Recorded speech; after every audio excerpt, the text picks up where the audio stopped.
Então eu queria tipo, pô, deve ter muita gente que tá assistindo isso aqui, que deve ter déficit de atenção. Quais são os sinais que a pessoa deve ter? Porque às vezes, por exemplo, eu tenho uma leve desconfiança que eu tenho algumas coisas assim, mas só que eu nunca fui procurar. Uhum. Então eu sempre tenho essa dúvida em mim. Eu falei, mano, eu preciso procurar um especialista, porque eu acho que eu devo ter um déficit de atenção, porque eu lembro que na escola, diversas vezes eu ficava olhando e falava, mano, eu não tô entendendo, isso não, eu não, enfim, eu queria, mas não conseguia. Não Às vezes, absorvi, né? não absorvia. E o que é os sinais de um déficit de atenção? Vamos lá. Eu não gosto, déficit de atenção é o nome oficial, eu gosto de falar de instabilidade de atenção. Por quê? Quando eu falo que você tem transtorno do déficit de atenção com hiperatividade, eu estou dizendo em maneira muito simples que você tem um cérebro que pensa mais, numa quantidade maior de pensamento, numa velocidade maior de pensamento. Porque tudo no cérebro é pensamento. Então é como se eu dissesse, olha, você tem um cérebro que é 6% da população, que vai a 300 km por hora, quando a média dos outros 94 vai a 200. Ah, É isso. Aí você fica assim, não, mas eu não pego nada, ou então eu não tenho memória. Não, você não consegue se atentar àquilo. Vamos supor, você está assistindo a aula. Milhões de outros pensamentos estão tomando a tua cabeça. Isso Então, aí. quando você vai ver, eu me lembro, eu pequena, eu tinha vergonha de levantar o dedo e perguntar. Porque eu já tinha perdido uma parte tão grande que o meu caderno era cheio de buraco. A minha vida foi assim na escola. Né? Aí, quando eu entrei na faculdade, eu comecei a dar uns truques, assim, né? Tipo assim, eu falava assim, eu perdia, né? Estava perdendo de escrever, aí eu levantava o dedo e falava, professor, por favor, repete, não entendi esse finalzinho. Não era o finalzinho, eu queria que ele repetisse tudo. Aí ele explicava o final assim, não, então um pouquinho antes. Aí chegava uma hora que falava, no final da aula você vem aqui falar comigo. Eu tenho uma entendeu? facilidade desde pequeno que minha mãe, ela não gostava, né? Porque minha mãe é das antigas também e pra ela o sinônimo de eu estar estudando era o caderno cheio. Isso. Caderno cheio de matéria e às vezes ela pegava o meu caderno, tá vazio o caderno, mas as suas notas são boas. E eu tentava explicar pra ela que às vezes só deu o lance de eu ligar um ponto no outro, tipo, de eu ler o comecinho, ler o meio e ler o final, eu entendi tudo. E hoje isso me facilita pra fazer... Facilita. O Igão é bom. Pra fazer os speeches, os briefings e tal, eu falo, não, eu ligo nisso, eu deixo do meu jeito e explico. Eu falo, caramba, isso me facilitava. E eu falei, e eu não tô fazendo errado. Eu só me adaptei pra aprender. Provavelmente teu cérebro fez uma coisa que é tipo assim, visão do todo. Você pega pequenas informações, joga e o teu cérebro conecta. Eu consigo linkar muito fácil. Entendeu? O Igor Ele também. Mano, eu pra briefing sou difícil. Mas você é difícil de falar porque você é disléxico. Eu fico, por exemplo, quando vem uma ação, eu fico muito nervoso pra falar as coisas certas e eu acabo falando errado. É engraçado isso. Mas esse errado tá dentro do contexto. Tentando falar. Tô tentando. Às vezes não sai. Às vezes sai, às vezes eu falo a palavra errada. É porque ele fica com vergonha. Eu falo, mano, não precisa ter vergonha. Vai, vambora. Mas não tem medo de errar. Nossa, mas no começo do Podpah, eu falava muita palavra errada. Porque eu tava nervoso, convidado, eu queria fazer umas perguntas boas. Então, às vezes, eu tava sentindo pressionado e falava muito errado. Tipo, não só erros portugueses, mas era tipo... A palavra colocada de uma maneira errada. Isso, a palavra entendi. colocada de uma maneira errada. Mas aí, tipo, eu sempre brinco, eu falo, gente, não é que eu sou burro, porra, eu não sei o que é. Parece que a palavra... eu sigo aqui na mente. Aqui na cabeça tá a palavra, mas na hora que sai, meu Deus, sai umas coisas nada a ver. Mas posso te dizer, quem é hiperativo consegue entender o que você está falando. Ele pegou de tanta E convivência. ele falou uma coisa certinha, não é pela hiperatividade que você capota, é na dislexia, na troca da palavra.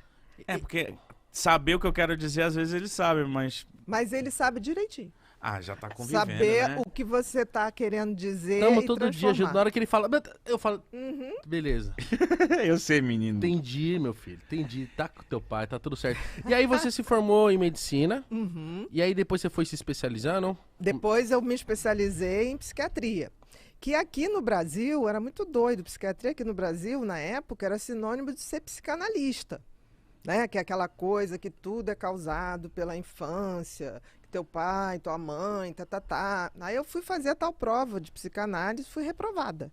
Porque cheguei lá, a sociedade, cheguei lá, perguntaram qual é a sua tendência sexual? Eu falei, olha, não sei, ainda assim, não estou sabendo direito não, mas o que isso tem a ver com a prova de hoje? Não, eu quero saber do seu passado, da sua mãe. Eu falei, não vou ficar falando da minha mãe, nem do meu pai, a intimidade é deles, eles não estão aqui para responder. No dia da prova deles, você sabe. E aí, é claro, a mulher olhou para mim e falou, olha, você não tem capacidade para ser psicanalista. Eu falei, tá bom. Aí, na hora que eu estava indo embora, falou assim, mas também tu não vai trabalhar com psiquiatria nesse país. Aí eu falei, bom, eu queria entender de funcionamento cerebral, que hoje é a tal da neurociência, de comportamento, de como é o cérebro de cada tipo de personalidade. Por que das tomadas de decisões, essas coisas? coisas? Por que das compulsões? Por que tem gente que tem tendência à compulsão? Por que tem outro que tem tendência a rituais? Era isso que me fascinava, entendeu? E aí eu fui estudar cabala, aí fui estudar enneagrama, aí via lá, existem 9 tipos de personalidade no mundo. E aí eu tentava botar aquelas personalidades com os transtornos e batia muito. Eu falei, cara, tem uma verdade que é universal, né? E aí, o que eu fiz? Fui estudar fora, aí fiz neurociência, que é medicina do comportamento. Estudou onde? Eu fiz 2 cursos em Chicago. Caramba. Aí fui... Frio? Muito. Bem mais que São Paulo. Aí, quando eu voltei, né, eu falei assim, bom, vou fazer psiquiatria do meu jeito. Aí eu comecei a pedir todos os exames, tipo assim, a minha consulta, primeira vez, dura 2 horas, 2 horas e meia, Caramba. já teve até mais tempo. E aí, fora isso, eu peço uma bateria de exames que vai neuroimagem, mapeamento cerebral, dosagem de neurotransmissores que teu cérebro produz, é uma bateria. Eu digo que a pessoa que se dispõe a fazer o protocolo de exame está apta a ser atendido. Caralho. Por quê? Porque se eu tenho essa tecnologia, eu não preciso ficar dando uma de mãe de santo. Dando cabeçada, né? E fica muito mais prático você chegar para uma pessoa e falar, tá vendo, esse aqui é teu cérebro, tá vendo que essa área aqui está funcionando mais, essa área está funcionando menos, isso significa isso significa aquilo. Por exemplo, um cérebro hiperativo.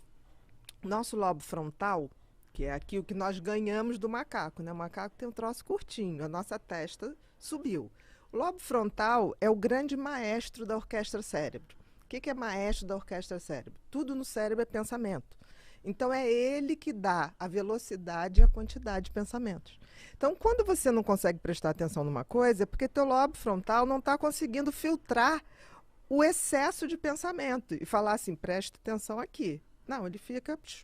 É como se ele viesse sem freio. É como se fosse um freio que veio com a pastilha gasta. Sim. É isso. Mas em compensação também, quando, por exemplo, quando é algo que eu tô com vontade de aprender, esquece. Você mergulha. Eu mergulho e aprendo uma parada e eu falo, é isso pra minha vida. Tem coisas, tem filosofias que desde pequeno que eu aprendi e quis seguir, que eu sigo à risca até hoje e que fez eu chegar até aqui, entendeu? Então, mas por quê? O que faz o lobo frontal funcionar? Uma substância chamada dopamina. Então, quem tem hiperatividade mental produz menos dopamina de nascença. Então, esse freio está sem freio. Quando você se depara com alguma coisa que te dá tesão, prazer libera dopamina. Então, na hora que você pega uma coisa que você gosta, ali, querido, você tem um hiperfoco, que é o contrário. Porque todo mundo diz assim, hiperativo não presta, TDAH não presta atenção em nada. Mentira. No que ele gosta, ele é capaz de ficar 8 horas, 12 horas e não ver o tempo passar. E para as outras pessoas é mó chato, mas para mim aquilo ali tá sendo mó da hora. Se aquilo ali, porque é aquilo que vai te dar dopamina. O que dá dopamina na vida? É ou isso, tesão por alguma coisa, ou sexo, ou vícios de substâncias ou de comportamento.